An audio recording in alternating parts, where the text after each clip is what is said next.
Well, hello, Kimberly. Here we are again. Yes, here we how, are. I'm how have you excited. been? Being about your business, how have you been?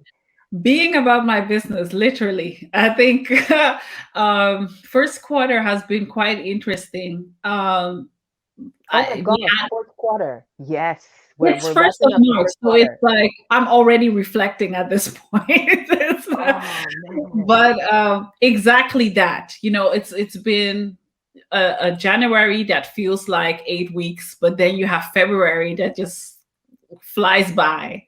And Yes. then a lot of developments, a lot of new things that I'll be sharing across, over the next few weeks. But it's been really, it's been interesting. I Yeah. took, I think one of the greatest things that I did for myself this year was really take time the first 2 weeks to reflect instead of reflecting like end of December as if. So that really helped me to stay focused for the kind of the weeks that followed with Yeah. all of the different things that I was doing. And actually, like I also mentioned in one of our previous episodes about host that we aired last week Yeah. about cutting off a lot of the projects and Yeah. saying no even more when my year Yeah. of yes was in 2020. So it's been quite interesting, but I think we're on the right track. Mm, I love What that. about you? Great developments happening. Yes, it's work, work, work, and now I really have to assess this quarter, but also still have to assess in detail what the last year has been, and then translating that into actions, Yeah. more specific, opposing to okay structure, blah blah. Okay, but what does structure mean? So that is kind of the thing that I've been dreading. It shouldn't have come to March, but unfortunately, I have to do that this month. Well, I don't Yeah, know. Well, you say unfortunately, but is it really? I think at the end of the day, mm, the fact that you're reflecting now and you yeah, see now that that's what you need and you're taking the time to do that, I think is so strong. And we're so yeah, hard on ourselves sometimes, especially as women. It's like, we should have true, done that last month. Well, we're doing it now. So you pat true. yourself on the back for that as well sometimes. Yeah, I'm taking that one. You gave that to me. I feel all good today. My smile is even more because you said that. I love that. Yeah. So one of the speaking about being focused and all of that, I stumbled upon this special guest that I just needed to have here on the show. Early Yeah. on, we talked about her like, okay, Instagram doesn't give that much attention. Instagram for the radio that I do. Yeah, it's also you use it a little bit, but I do it does make me stumble upon great people, every now and then. So there is some added value to that is worth mentioning in some way. Yeah. And this is a woman that I stumbled upon simply because her topics and her focus that relate to trade, being a Nigerian based, being a global African based in the US and still being able to get her hands on and being influential for Africa is just amazing to me. And also that expertise that she has that relates to trade, because that area is most of the time where men, are on with the I have experience. know. I You know know. what I Which is mean? why I mean, I was so excited when you mentioned that you had her hooked in for us Yes, for this British program, especially because also in my background, doing a lot of trade and also right. having the platform that I recently sold, where it was all about connecting across borders, with Yeah, Europe, with the US, and then in on the continent, and making sure that there is this infrastructure that's set in place, right? And yeah, even then, I sold that platform in 2019, but I remember very well that right. there was such a need, like the influx of entrepreneurs and traders and investors and Yeah, interested parties wanting to be part of that was so huge, even bigger than I thought I had ever imagined. So there's such a yeah. need for what our special guest is doing. We're being so mysterious about her name, but yeah, I'll let you The special introduce guest. it. Yeah, let's do this. Well, this is a phenomenal woman who serves as an executive coach and advisor to trade and investment stakeholders around the world, and she is the CEO of Nazaru LLC, the founder of the acclaimed Trade with Africa Business Summit, and the ACFTA Roundtable, the Trade and Investment Network, Nigeria Investment Conference, and several other global initiatives. So you can definitely see trade being that, the red line around all that she does.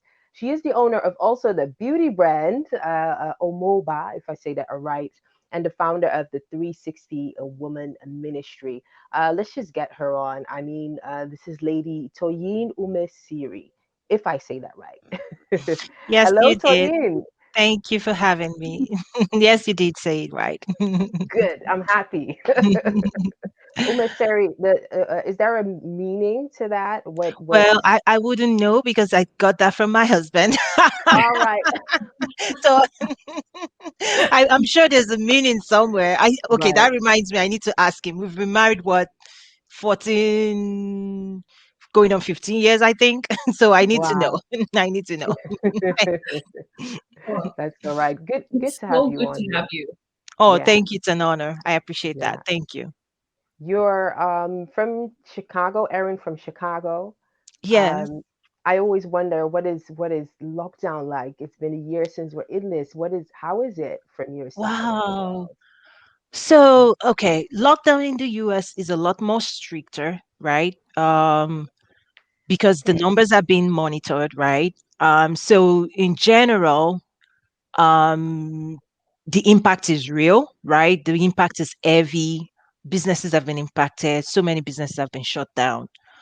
So I see that, but there's another side to the conversation that I also see. I've also seen winners, right? For example, my previous employer, I used to work for Walmart at the headquarters. I was part of the strategy team there. And 6 years ago is actually beyond that, is when we used to talk about digital disruption, right? And we actually started implementing technology back then, 6 years ago, preparing for 2020. At that time, the data we had obviously wasn't COVID, but the data we had said that by 2020, 40% of the purchasing power in America will be controlled by Generation Z. Okay. Wow. Ah, And those were the digital natives, right? So yeah. we were already shifting our supply chain in preparation and anticipation of, the flux of Generation Z and the increase in their Right. purchasing power. So Right. along that line, there were a lot of preparation moving towards digital. So for those types of companies that prepared for the future, they were more prepared for COVID impact. And I've seen that across. So there Mm. are winners, there are losers. That's pretty much what I've seen across the US. So it just depends on where you want to be. Yeah. Right. Really That is interesting. interesting. Yeah. Yeah. Yeah. And because I see, because I've read out loud, I think how I introduce you is just a fraction of what you do. There is no small minute to really truly explain how has it been in terms of business and the yeah the businesses that you have been building thus far. Right. I love that you said the word building because I am one of I want to encourage people to do this because this is what I do. I actually separate me, myself, my identity, my brand from the work that I do. Yeah. Because Right. a lot of times people model it up. So if something fails, they think they failed. If something worked, they think they worked, right? So maybe this goes back to my background of being a programmer. I used to be a programmer, believe it or not, I'm a trained technologist. So as a programmer, when you write a code, you have to give it out there for the quality person to check on it.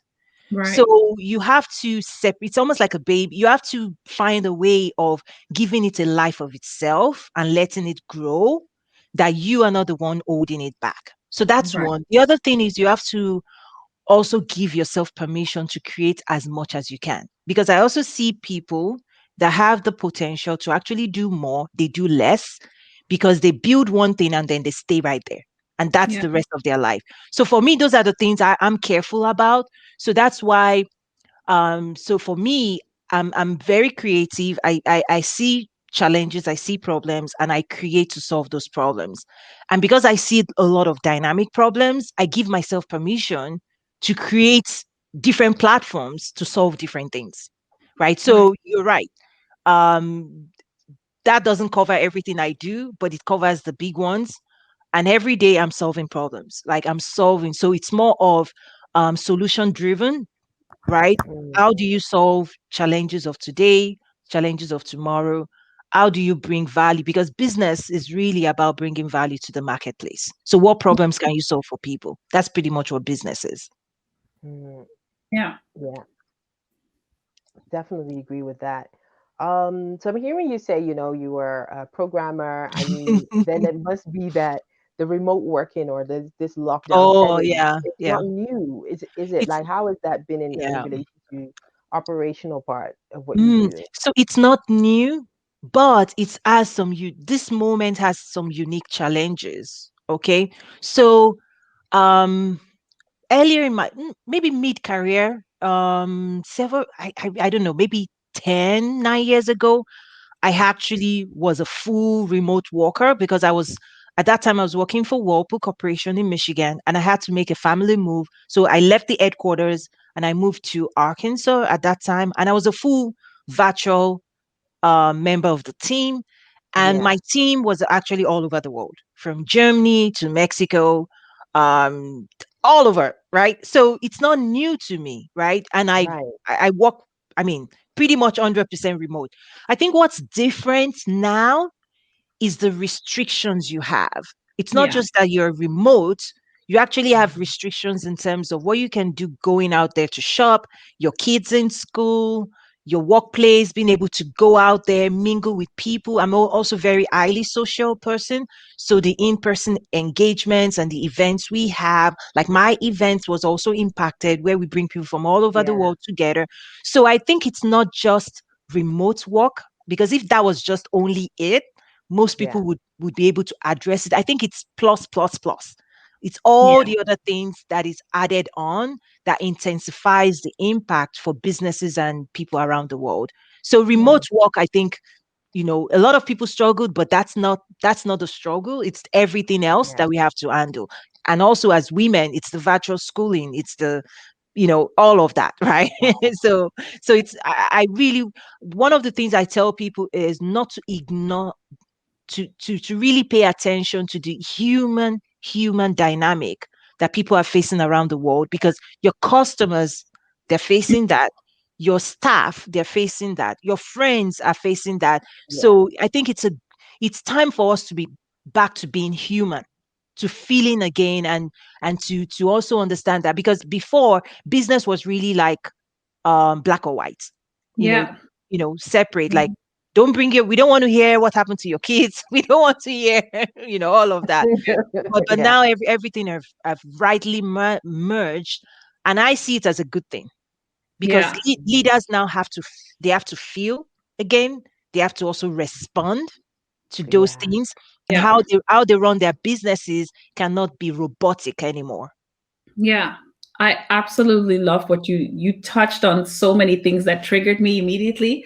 I think one of the first things that really triggered me was how you mentioned that we have to go back to being the humanity of things and the humanity of business.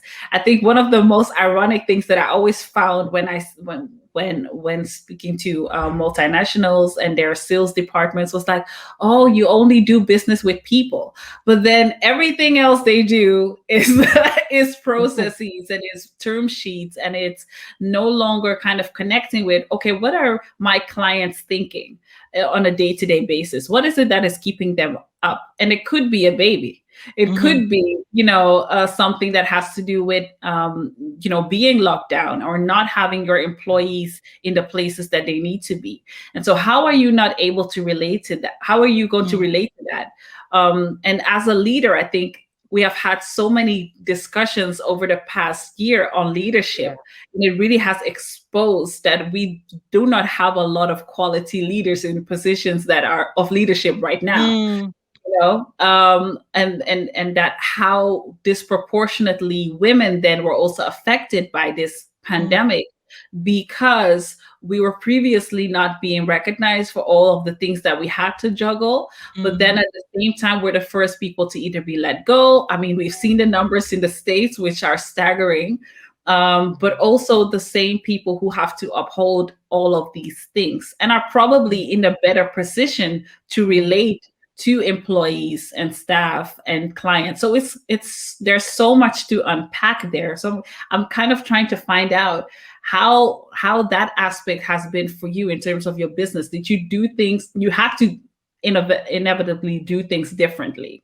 What were Okay. some of the major changes that you've Yeah. come to change in the way that you operate? Okay. So just to also give your, context to my background is when I was in corporate, I actually led what we call the women's working women at Walmart. Walmart is Fortune 1, the largest company in the world. So we also had what we call the Women's Resource Council, and I was a leader on that council, and I led the pillar of working women, the dynamics of working women, Right. working with HR, and all of those things. So I'm very knee deep in all of this, as a woman, as a professional woman, all of that plus leadership. Here's what I would say: this is a great time. The type of leadership that the world needs today looks like a woman. Yeah. Okay, I think part of the challenge we face is that as women, we've not been able to articulate what that value means to the bottom line of a company.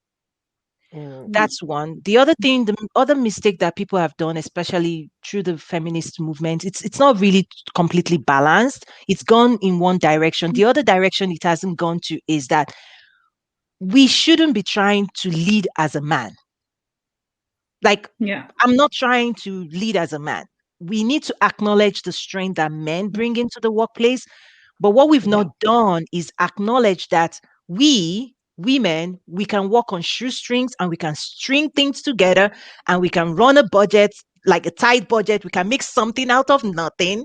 We can make Yeah. people feel connected. We are the connectors of the workplace, Yeah. right? Yeah. And there's real value. And we've seen through the pandemic, the nations that were led by women, how they've recovered faster. We've seen companies led by women.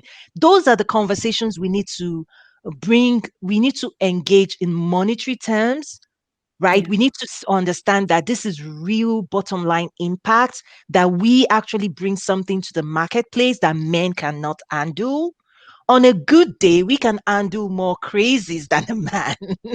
Mm. in Yeah. fact, in fact, all of the things that made us succeed before the pandemic is what we now need to bring forward. So, for example, we've always been juggling childcare, Yeah. but we've done it in such a way that the workplace, we did it so well, we masked it so well that we show up to Yeah. the work as if we don't have kids. Yeah. Yeah. Yeah. So that's my background and that's my mindset is I bring all of myself to whatever it is I'm working on. Yeah. There's no part of me that I need to strip away from just because I want to do what, right? So it's back to being fully human, bringing our whole self to work. And what we used to say at Walmart then was making Walmart the best place for women to work and making sure everybody can bring their full self to the workplace.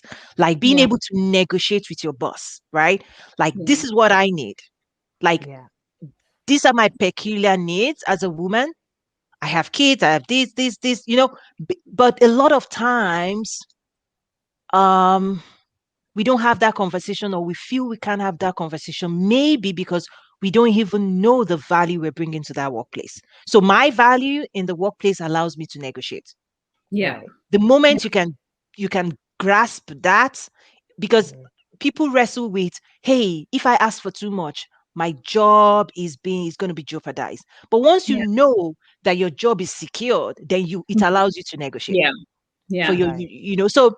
so for me, So that's my background. That's where I'm coming from. I'm used to facing those, you know, advocating on behalf of women, talking about HR policies, from mother's room, like breast pump, if you're all of those things. I wade in them. I swim in them. Like I don't shy away from that. Yeah. A lot of women, they feel uncomfortable, but hey, I mean, so Yeah. anyway, so that's me. So what that means for me is during this pandemic, it's coupled with my strategy background and my technology background. I basically faced it head on, because part of Right. what I realized people, and maybe it's part of my training, so I have to also dig deeper and also appreciate the training that I had, is that Right. Yeah. working for the world's largest company, they don't shy away from the biggest challenges in the world. It's like swim upstream, like go Yeah. against the tide. If everybody's going this way, you go the other way, like Right. go Right. against the grain. That's kind of inbuilt into some of the training I've had, the Yeah. resiliency, and being able to wade through the noise. Because when things, like when you watch the news and you see things out there, you allow the fear and all of those things to get to you, it actually freezes you. You're not able to be mobile, to do things. So there's a practice to being able to take data in.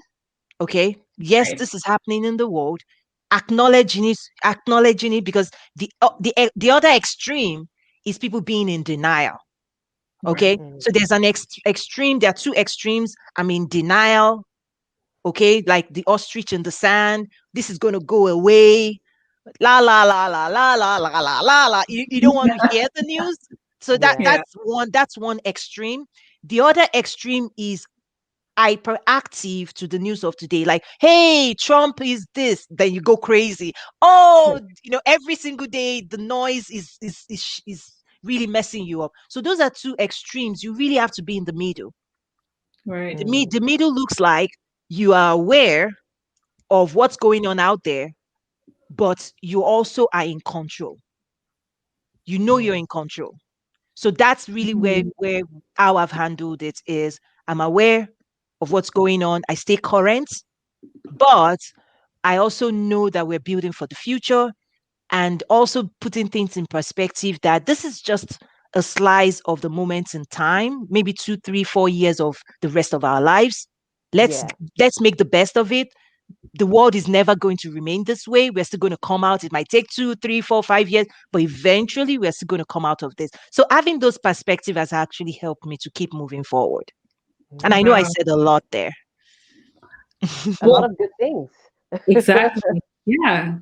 Wow. A lot of good things. Yeah. Definitely say. I'm hearing you speak being in control. Obviously, that is very much required. Looking at all of the fields and businesses that you manage, starting as a programmer. At which point did the elements of business begin? Could you Okay. take us a bit back to your business journey and how it was built to Right, this? right, right. It's always been there. So my first degree is Hmm. mathematics. Okay, I have All a right. BSc in mathematics, minor in computer science, and I came to the US for my graduate program, but I was very clear what type of program I wanted to get into. So Mm. people go into computer science, that wasn't what I went into. I went into information systems, which was actually housed in in the College of Business. All right. Okay, so for me, it was then more of how do you use technology to run a business. So I actually had to take financial accounting, managerial accounting, all of that Yeah. for my Okay. master's degree. So information systems. So not only that, I also had a specialization where I studied SAP. I don't know if you've heard about SAP. It's a German Yeah. software used by the top companies in the world. It's an Yeah. ERP, enterprise resource planning system, that brings all the components of their businesses together. So that's Yeah. actually what I studied as a graduate program. So so it has a business dimension. I've always been, even though my background is in the technology space, it has always been leveraging technology to power your business. Right. Right. So even then, my SAP implementation looked different than a purebred Yeah. computer scientist. Yeah. Yeah. Okay. So then moving into corporate from day one, it was pretty much sitting down with business people, understanding their business processes and solving around that. So finance and controlling. What systems do you use? How do you implement those systems, right? Like Yeah. manufacturing, like quality management, production planning. So I was always in the world of business, but more as a business process advisor, Yeah. more as a strategy. So the world around for me, it's been not a purebred computer scientist, sitting at your computer all day. No, I've actually had to go into Yeah. the field, Yeah. sitting with the computer, with the business people on the I actually before, and here's the beauty, Hmm. before you can solve for them, you actually have to understand their business, Yeah. Yeah. right? Yeah. So I was inbuilt. I was with Whirlpool. So Whirlpool Corporation, like KitchenAid, Maytag, they're very Yeah. big in Europe as well. Yeah. So I worked at Right. their headquarters, to manufacturing space. I did that for almost 7 years. Then I was hired into Walmart to do something similar, but this time around in the retail space for supplier management and global sourcing. Hmm. Okay. So again, people think of it as technology, but it's not. It's using technology to power your business. So at that point, Yeah. it was how Walmart buys, what it buys. So the systems I was putting together Right. required me to work with all vendor management offices.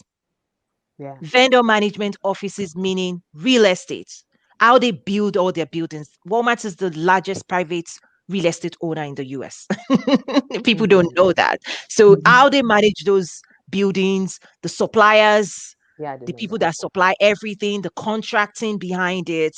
The primary place I focused on was what we called goods not for resale. So it's not what we're selling in the store, but everything else that manages the operations of the company. How we buy technology services, how we buy everything, right? Right.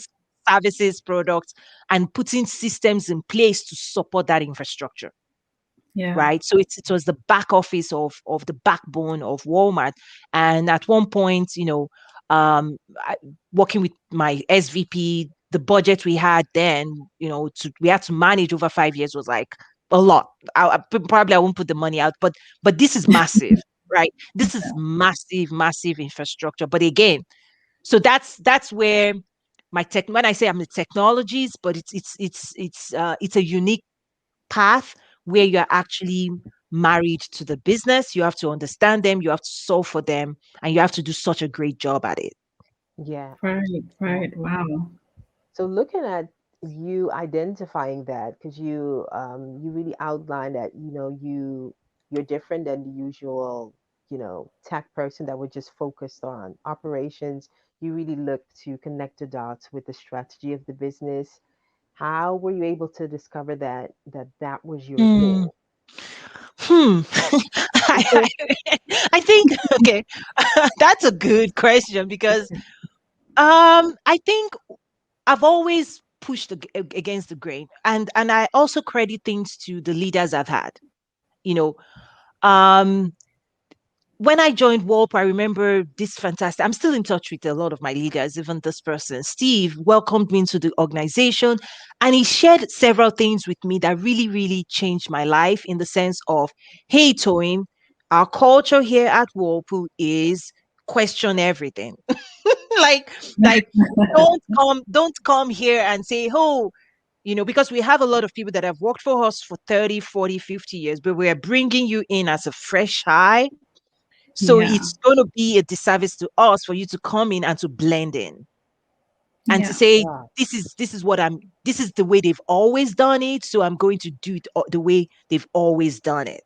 Yeah. Yeah. Okay. So that's the training I have. The training I had said, we believe that your perspective matters to our business. So bring your perspective. That's what we're hiring you for. Okay. Mm. So in coming to the workplace, it took me a while because culturally, when you're raised, I was raised in Africa. I had my first degree in Nigeria. So so I was quite shaped in the culture where it's Right. like, it's a different culture. So that transition really helped me because of the leadership style that I had. So it made me question, not in a rude way. It made me ask the right question, like Yeah. why. The other thing is also helped me to make sure I also understood myself, Mm. because Right. there's something about not trying to be everybody else, right? There's a saying, I Yeah. think maybe I have it somewhere here. It says, everyone else is taken, right? Be yourself. Every Yeah. other Yeah. person is taken. Yeah. So I think maybe what I've always been being is self-aware, right? Yeah. Like not trying to be anybody else, being self-aware, and even going back to my late dad, it's always allowed me to express my thoughts, right? So the more you Wow. listen to yourself, and if you can put yourself in a place where your thoughts are appreciated, because I, I, you know for the purpose of those people listening, I think what also happens is that people may know who they are, but they might find themselves in the wrong spot, Right. right? So they might be engaging with people that don't need what they are offering or don't value Yeah. what they are offering, and then they might misread that as something is wrong with me, Yeah. right? Right. so Yeah. so Happens a um lot. so so for me, I think being self-aware is huge, and also making sure that I find myself, or I put myself in a place where my perspective is appreciated. Mhm. And I'm also one in the corporate world where, when I find myself not in that right place, I know how to work the corporate politics to move myself. uh Oh, yeah. oh Smart. no, that is definitely something we need to dive into. I think no, seriously, because I think what and that actually ties into what I was thinking while you were speaking is your level of self-awareness and I think therefore also confidence and very having very clear what you want, how Yeah. you're going to get it, and if you don't know, you find out how to get there. Yeah, I think is something that for so many women is such a big hurdle that still needs to be overcome with the I women agree. that I speak to and that I have Yeah. surrounded. And I think personally myself every day, I think it's something that even though a lot of the women I speak to, they're like, "Oh, you're so confident, and you how do you know how to negotiate." But it's something that you have to consciously be telling yourself that no, I'm actually not going to settle for this, or actually Mm, this is what I want, and I'm not there yet. But it's a mm, conversation I think you need to constantly be having, and I feel as though Yeah.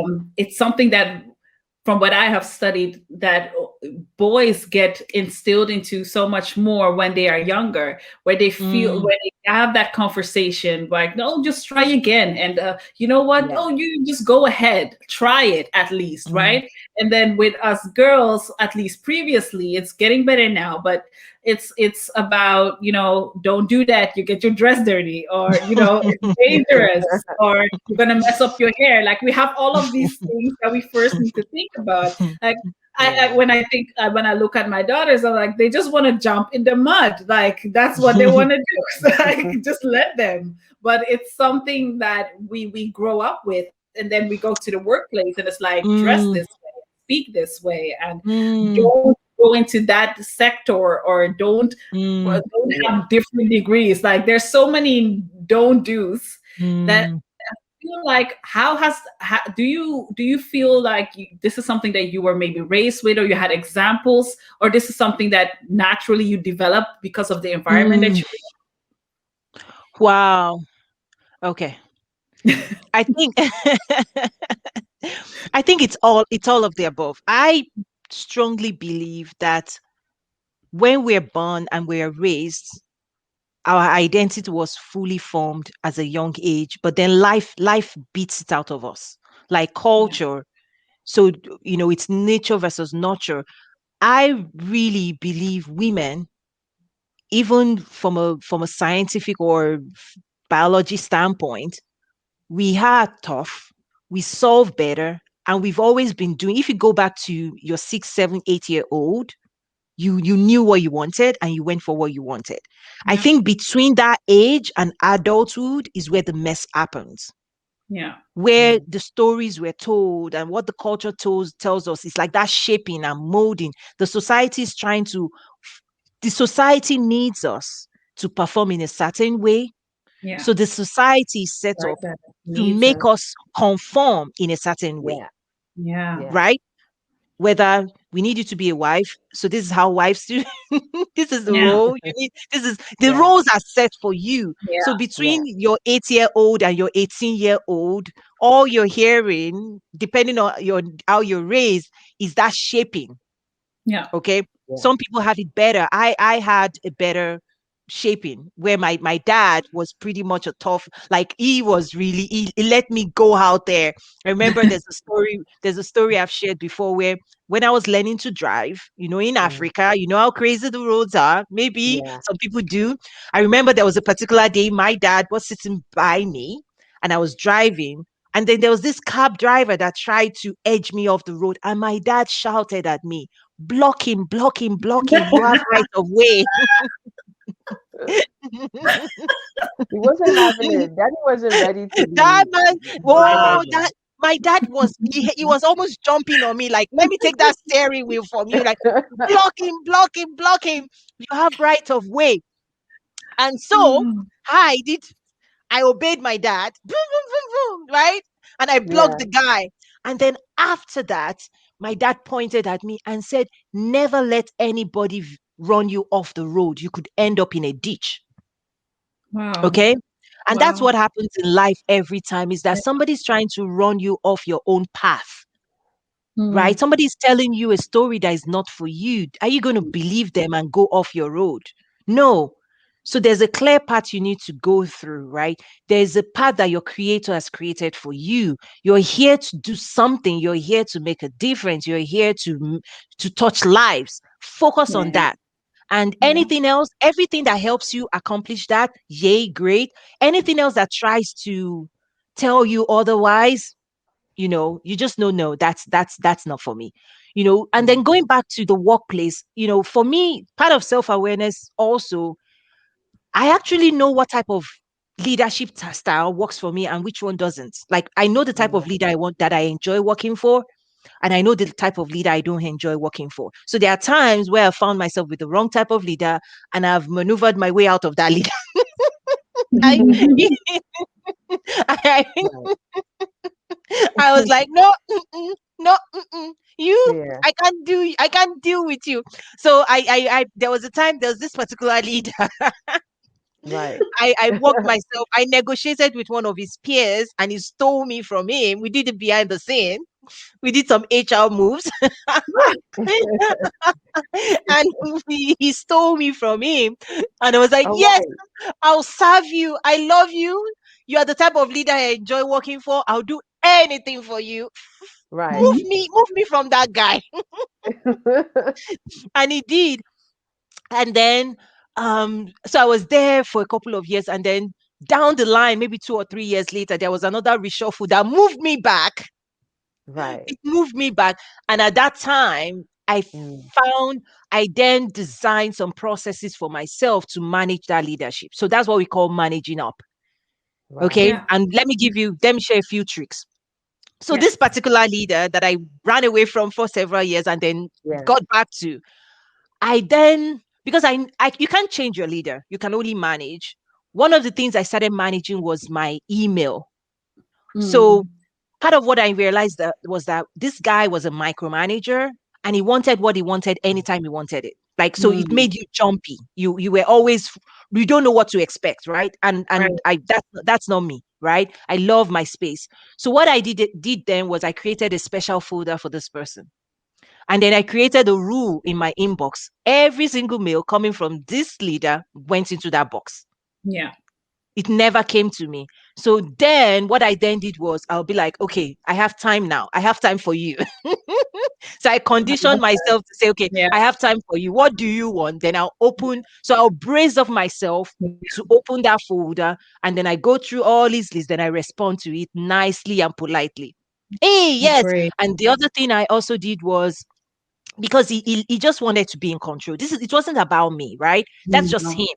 So what I Yeah. also started doing for him was every Friday I'll give him a summary of my team, what we Mm, accomplished for the week, right? Because for him, he he needed to show his boss that he knew everything that was happening. That's right. that's his, that's his own need. It All wasn't right. about me, right? He had his own Yeah. insecurities with his own leadership. That the only way he felt validated, whatever, was to always be in control. Right. So I gave him what he needed by summarizing the week, like, oh, we did this is the status of this is the status of that, so that I can go home on my weekend without receiving any phone call. Oh yeah, the So best. anyway, so as women, there are times when yes, things are happening, but being aware of ourselves, of our environment, of the people we work with, and to be honest with you, women, we have intuition more than men, but here's the kicker: we don't use it to our advantage. Mm, We know, we can tell what type yeah. of person this person is, Yeah. but we don't, quote and unquote, scheme. People say scheming. Scheme. You better scheme. Scheme to your advantage. you know, don't don't don't assign. Right. I think as women we assign negative emotion to all of this thing: politicking, Yes, Yeah. scheming, we do. negotiating. All of, the world runs on all of these dynamics. It's so true. Yeah. But because maybe again between your 8-year-old and your 18-year-old, somebody has told you somehow to always be XYZ, Yeah. right? Yeah. But the world, I mean, the first thing is be loyal to yourself. Be Mm, loyal to yourself and your family. And Yeah. every yeah. time you go out there, be clear what you want, be clear what you're able to give, and be able to negotiate and work with people and partner with people. I mean, I wrote an Yeah. article about partnerships. I really believe in giving more than you take. So Yeah. even in your negotiating scheme, making making sure that you're giving more than you take, because that's how people will work with you a long Yeah. time. So Yeah. Yeah. there's a lot to it, but it's fun. It's fun Mm, to be able to know people and see them as they are and not judge them. That's what we do right. as women. We judge people, and because we judge them, the people you judge, you can't work with. Yeah. Mm.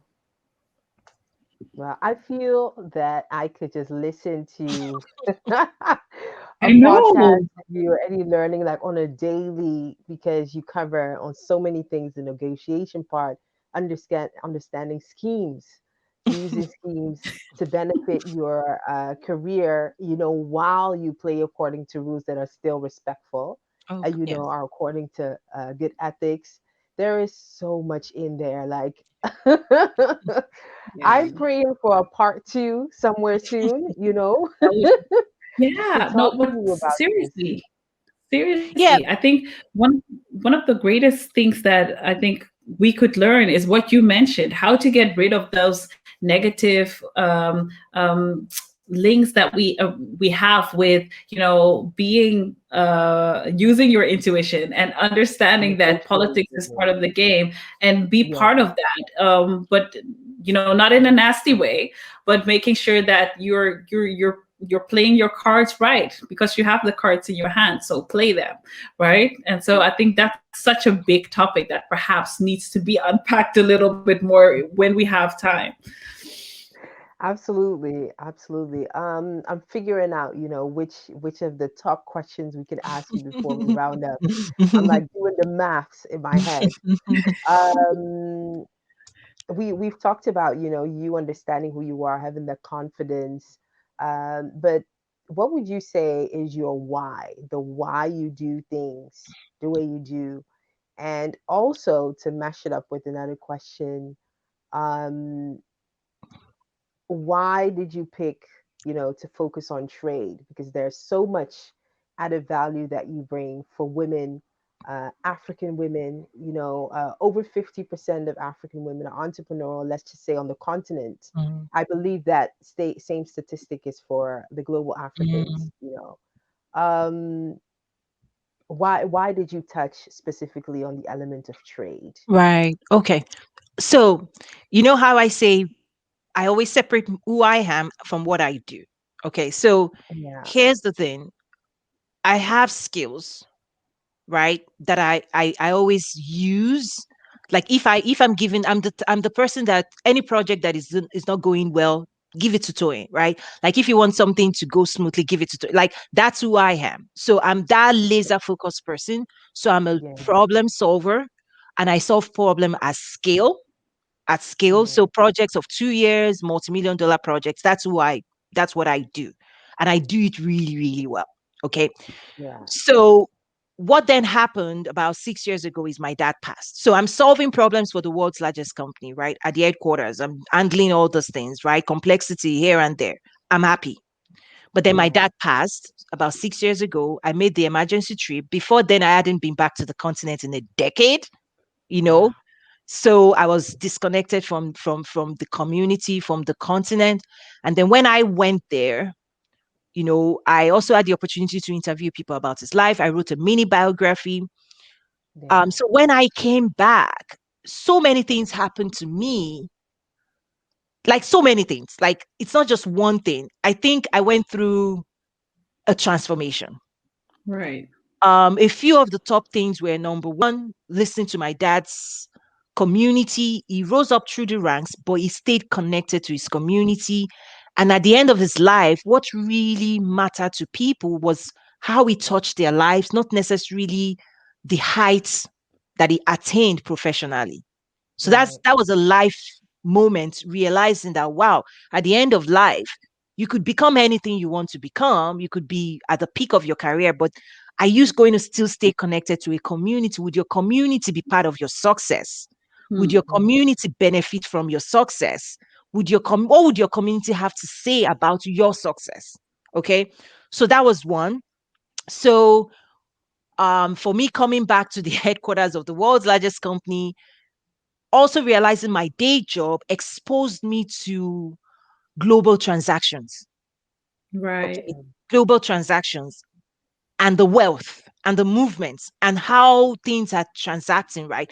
And I Yeah. went, wait a minute. First of all, I need to do something right now. I'm using my skills and talent to advance myself. I can do it very well because at that time I was scheming, the scheming for the next Yeah. promotion, for the next level, like like by this time next year, should be my title. By this time, this is the person I need to do this. This is the project. If I pass this right. project, then that was my game. Yeah, We all do that, right? Yeah. yeah, So Absolutely. that was the game I was running until I realized there was much more to life. Like that same skill set could be applied somewhere else. So I Hmm. wasn't sure what I was going to do, but then I started asking questions. Okay, when I went to Africa, there were so many youths on the streets. What's that about? Here am I at the world's largest company. I know people are making serious money through Yeah. trade, buying, Yeah. selling, buying yeah, 5 million pieces. I also manage the strategy for apparel merchandising. So when you Yeah. talk about apparel and textile, oh my goodness, you're just cutting POs for 5 million pieces of this, 10 million pieces of this. Like it's just, and this on the receiving hand of those purchasing order are companies in China, in Latin America, in Mexico. I'm like, wait a minute. Africa, uncle. That's what we say. Like when we say in Nigeria, it's like, what of we Africa? understand. Abba, like this, the piece We of this pie. understand. You didn't like African core is what of Africa? How about Yeah. Yeah, Africa? Like, yeah, all these goodies you are sharing, all this what wait a minute. Like 2 million here, 3 million here, they're employing labor. So trade is about wealth distribution. it is. Yeah. So in that world, I realized that Africans did not exist. It's like you don't even exist in that world. Wow. Right. Yeah, like if you walk into an Asda or into any of the major retailers in the world Oh, and you look around you, everything you see in that store is produced by a company, and the company that produces it employs labor, creates jobs, okay? Yeah, Right? So every of those products is creating a job from where it is sourced from. yeah. yeah, Yeah. So when you look at those way, you realize that people are not sourcing from Africa. No. Okay, so No. when you now think about wealth distribution, wealth gaps, productivity, manufacturing, so that's where I started uncovering all of these realities, and Yeah. asking a lot of questions at the highest levels, like going to big players and say, what would it take for you to buy more from Africa? And then Mm. saying, hey, we're ready to buy. Africa is not organized. Right. Oh, the Okay. problem is not here. The problem is there. Yeah. So Mm. that's where going into all of these dynamics and then realizing, wow, the stakeholders, they talk about what they want, but they're not actually doing, they're not doing the work that is needed to actually get Mm. what they want. Right. Mm. So that's where establishing platforms was the solution. So now we have a problem statement. How do we Yeah. grow trade with Africa? That's the problem statement. It Mm. sounds simple. These are the current numbers. US only does 2% of its total trade with the Yeah. African continent. Guess what? Africa represents 25% of the number of countries in the world. Mm. Sitting on Mm. the African continent is a quarter of the number of countries in the world. And that quarter is yet to benefit from trade. Wow. Yeah. When you look at all the data. So, starting with that problem statement, then the next thing is okay, why? Why? When you start asking why is it that way, you now start uncovering a lot of answers. Like number one, Africans are not paying attention to the global market. Number Mm. two, they're not going after the right training. Number three, they don't network with buyers, so nobody sees them. It's as if they don't exist. Yeah. On and on and on. So after, if when I ask my why, and I say okay, we find those answers, then the second thing is how are we going to solve this? Mm. So all of the solutions is what Nazaru is about. We now create Mm. platforms, training, consulting, education, that advances trade with Africa and showcases what's coming out of Africa. Because at the end of the day, the buyers still ask me, okay, we hear you, Toyin. What can Africa produce? Mm. Good Right? question. For example, okay, one of my buyer friends, 2019 said, Toyin, we see everything you're doing. We love it. We love it. Okay, I'm getting ready to buy my Christmas ornament. Where in Africa can we get Christmas ornaments? I'm like, Yeah. Yeah. Wow. But that is such an accurate depiction of what's happening right now, right? There's Yeah. like this a mismatch in what we can produce but are not, yeah, and what is like kind of being demanded, and the money and resources being there, but there's no Yeah. kind of, like you said, alignment in that. So if you would have to describe kind of your vision or mission for Nazaru, what would it be? right. So it's simple. All we're about is increasing trade with Africa. Now, how we do Mm. it looks different because each of the stakeholders, they are looking for different things.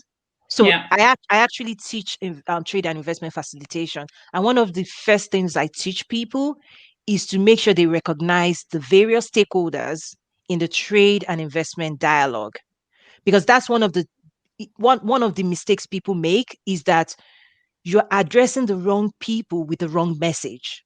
Yeah. So, in order to advance trade, you have policymakers, you have investors, you have buyers, you have exporters, you have policymakers, you have all of these different players. But guess what? They are all looking for different things and they all play different roles. So, for example, people would say, I need an investor. That's what everybody says, right? I need an investor. But you have to, I tell people don't do that because it's like you're begging for money. I need money. I Yeah. need money. Everybody runs away from you because you said, I need an investor. And people do it all the time. Here's Yeah. one thing I tell them to do. How about you say, I have an investment opportunity I want to share with you? All of a sudden, there's a shift in that energy. Yeah. Investors are always looking for investment opportunities. And then you are saying you have what they're looking for. Yeah. All of a sudden you're attracting them to you. So at Nazaru, again, we're all about increasing trade with Africa, but we don't do it in one way. We Yeah. have various platforms for different people. So, for example, as a diaspora, the knowledge you need looks different from non-diaspora that wants to engage, Yeah. right? The platforms you need, the attention you need, the education you need looks different. I also teach policy government officials. Like in October, I partnered with African Union to deliver training to about 14 country government officials. So the training I deliver to them in terms of making sure they're implementing policies that advances trade, that training looks different than if I'm talking to someone else, an investor. So Right. that's one of the uniqueness, but it also then brings on some challenges in messaging for me. So the Right. Mm. simple message is we're advancing trade with Africa. So Right. all stakeholders that is interested in trading with Africa approach us, and when they approach us, we're able to then filter what do they need, and based on what they need, we direct them. It's almost like a air traffic controller, really, Right. Right. Right. because different people are looking for different things. Not everybody looks the same, but Yeah. everybody has a role to play. Everybody has a role to play to advance in trade with Africa. Because if you decide you want to engage, you're not the one to go to the farm. You're not the Yeah. one to do the XYZ, but then you have to create a value chain and you have to link those players together. Right. Mm. Wow. I love that. And I love that you mentioned everybody has a role to play. And I think that's such a Yeah. key component of how we're looking to succeed once we start Yeah. uniting and building on our strengths. Yeah. Yes. Absolutely. Absolutely. Before we round up, what do you do to, spend some time with Toyin yourself, enjoyment, relaxing? Oh yes, every single day I do that. I tell people you don't need to wait 1 week, 2 weeks, 3 months for a big vacation. Give yourself. So I dive deeper into self care a lot. Yeah. I'm a skincare junkie. I love to cook for my family. So because part of why you talked about the 360 woman, which is a Yeah. ministry I'm growing, right? Yeah. Is that's the way I see myself is women, we don't need to box ourselves up into a nice box. This is who I Yeah. am. Like we cannot really be described in one sentence, right? Like the Right. true, because our interest varies from day to day. The things we want to tinker with looks different. That's who we are, and we need to start embracing that. So I love all things feminine. That's why I've also launched my lipsticks. So I do lipsticks, Yeah. skincare, Yeah. but so that's the face of it, but people also need to realize behind it is also supply chain, right? Which is also my technical background is supply chain, all of those things. So I bring Yeah. that knowledge to bear even when I Right. bring those lipsticks, and the uniqueness of my lipstick also is made out of shea butter out of Africa, right? That's So amazing. I try to always bring a piece of me, together, and that's what I offer the world, right? Who I am, the Yeah. authentic me, and all of that. So for fun, I have my feet on the ground and my mind in the clouds. I'm a dreamer. So I dream about the Yeah. future. I'm solving for the future, but I'm also grounded in today. So I enjoy the people in my life, my family, my loved Yeah. ones as well. Yeah. Yeah, so I enjoy life. I love to enjoy life. I love to connect with people every day, talk about fun stuff, and we're here on earth to not just race. A lot of times people are racing through life, like you're chasing Yeah. something. Yeah, Yeah. Yeah. but we are forgetting to smell the roses and the people that God brings along your path. And I Yeah. love the things both of you are doing. You're enjoying each other. You're doing meaningful work together, and Yeah. that's life. I love doing that as well. That stays gets me grounded, keeps me grounded. Very Great. important. Oh my Wow. gosh. Toyin, I would definitely have to find a way to get you back, really, because this has been such a good conversation. To me, I feel like I have to listen to this and break it down, Mm. because it dealt with mindset, it dealt with strategy, approach, um, benefiting of the scheme. I think that is also one thing, Yeah, and so much out of that. yeah. Um, Yeah, man, this was Um, good. yeah, This I was think really good. on that, I think there's a lot to it. I know I just surfaced like Yeah. when I say Mm, scheming as a businesswoman, okay, as a businesswoman, yeah. it's about value creation. Mm, And if you don't understand who you're providing the value from and you don't apply empathy to understand people, yeah. then you're missing the mark. Because I also teach business development because I see people they just build a business, right? Oh, I have a Yeah. business that they're running. But here's one of the gaps I see, whether in the minority community or in Africa or with women. Here's Right. what's true. The biggest companies in the world, they use science to build their business. Yeah. It's not just emotions. And I've been known in meetings to say, hey, no sentiments here. Show me the money. Like, let's talk Okay. real stuff. Because a Yeah. lot of times as women, we're always like, they should know. They're not treating me like we try to negotiate with sentiments and it doesn't work. Whereas when you know data, Mm, when you know facts, when you have your consumer, what we call consumer insights, Yeah. yeah. okay, when you have that embedded, then you're able to build and solve better. And when you Right. can solve better, the value of what you're doing goes up. Mm, So that's some of the things that the science side of like not every male dominated company becomes an Amazon. We also need to know that, right? Yeah. right. So we have to start studying what makes them different because this thing being so I've talked in the past and there are videos out there where I've talked about wealth creation and Yeah. misconceptions that people have about wealth creation. It's not automatic. Just because you want it doesn't mean you're going to get it. You need to Mm, start uncovering the mindset that creates wealth, the mindset that allows people to generate wealth, and then they automate it using technology. But it takes years to pull it off. Yeah. It takes years. So when I say scheming, it means self-awareness, knowing how the world works, knowing what you want, knowing what the world wants, and giving the world what it wants. yeah.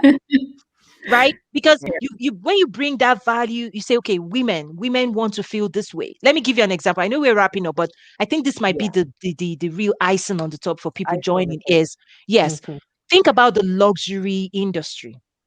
The luxury industry is the best way to explain this. The Yeah. luxury industry exists to help you feel the way you want to feel and to help you achieve the status symbol you want to achieve in the world. Right. Mm, So it's built around people want to wear something nice because it means something to them. People want to drive a type of car. That car means something to them when they're driving in their community or when they drive up to yeah. a workplace. It makes them feel somehow. Yeah. Yeah. It's not a necessity. You could get anywhere you want to go in a Ford in a regular car. But the luxury brand does it so well. They are meeting your aspiration. They are aspirational brands. So they Yeah. know what you want. Yeah. Yeah. The status symbol that you crave is what they are creating for. Mm, Okay. And that's what I mean by scheming. If they don't know what you want and they start offering you things, are you going to buy it? No. Yeah. Yeah. So in order for so it's all about understanding what people want out there with your own skills, with this channel, for example, you are meeting a specific target audience. The yeah. Yeah. message you're trying to put out there fits a particular audience. Mm, It meets the need of a particular audience. You have to get the more you can do it really well, the more you can, even your marketing has to be laser focused on those people. Yeah. Because if you're trying to not everybody's going to watch this, but your true. demographic loves this and Yeah. you love them and you're bringing this message for them. So you are doing this in service to them. Yeah. That's Yeah. what I mean by scheming, is that you are aware of what the world wants and you're Mm-hmm. working really hard to bring it to them. And guess what? You're doing it so that you can also get what you want out of it. Yeah. Yeah. But Yeah. this is the mistake as I'm wrapping up. This is the mistake women want. We bring value to the workplace, to the Mm-hmm. world, but we don't ask for value in return. Mm. Yeah. So we are Yeah. adding value to people, but then we don't extract value. We don't Yeah. Right. monetize. That's what I call monetization. Monetization. So Right. we don't monetize. So we're like doing people a favor, but we're not saying, well, that favor I did you, the value is X dollars or Yeah. pound or whatever, or euro. Right. So Right. so it's those are the fundamental things as women. And I face the same thing, but I'm aware. Mm-hmm. And the other thing that I then balance with is that what I want out of life, not it's not 100% dollar signs. I Yeah. actually Right. derive value when my work matters to people. So Yeah. as Mm-hmm. women, we also need to know that men, their own dream world would be 100% dollars, what's in the Yeah. bank. But for Yeah. women, what brings us joy is community. There's actually value in community, and being Yeah. a part of relevance to our community actually Yeah. has value that not necessarily is dollars. But then Yeah. how do you balance that, right? How do you balance Yeah. Right. that? So yeah. And then maybe finally my parting words would be this new phrase that I just came up with that I'm Mm-hmm. trying to use to encourage people to say, that Mm-hmm. innovation comes out of collaboration, collaboration comes out of association, association comes out of relation, and relations comes out of trust. We relate with people we trust. We Right. Yeah. associate with people we relate with. We collaborate with people we associate with, and then we innovate with people we are in association with. That's Mm-hmm. Yeah. something I just came up with to help people understand that the work you are both doing is you related. Now you're doing work, you're associating, you're doing work together, you're collaborating, and you're birthing something that is innovative in the Right. marketplace. Yeah. But it all started with the trust you have for one another. True. Yeah. True. Oh Wow. my gosh. Thank you so much, So much, Toyin. so much value added. Mhm. Thank you so much for this. Thank This you. was amazingly Absolutely. Yeah, inspiring. absolutely. Where can people find you or Nazaru? Where can they find all Oh, of it? yes. I think the easiest way is just to go to my own personal website, Mhm. toyinumesiri.com. And then I funnel people to all the other. It's like a network. It's like Yeah. if you call a number, if you want this, press one. If you want this, press two. If you're looking for this, that's so toyinumesiri.com tells who I am, and then it connects people to my other platforms and the work that I do. That's really the easiest way to find everything else. Okay. Yeah. All right. Yeah. Well, thanks again, Toyin, for this. This is like powerful is even an understatement of, the type of knowledge that you were able to share with us.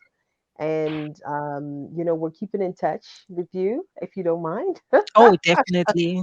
And really like to, keep an eye on the next thing that you're on and be sharing that also within our community as we're growing it.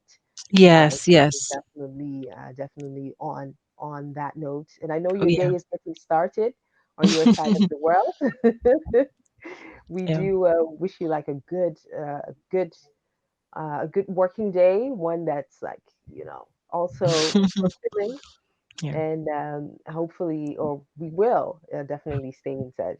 Thank you so much. absolutely. No, thank you, thank you. Keep being awesome, and wish you the very, very best. Thank you for having me. Thank you. Thank you Absolutely. so much. Thank Yeah, you. All right. yeah. Bye.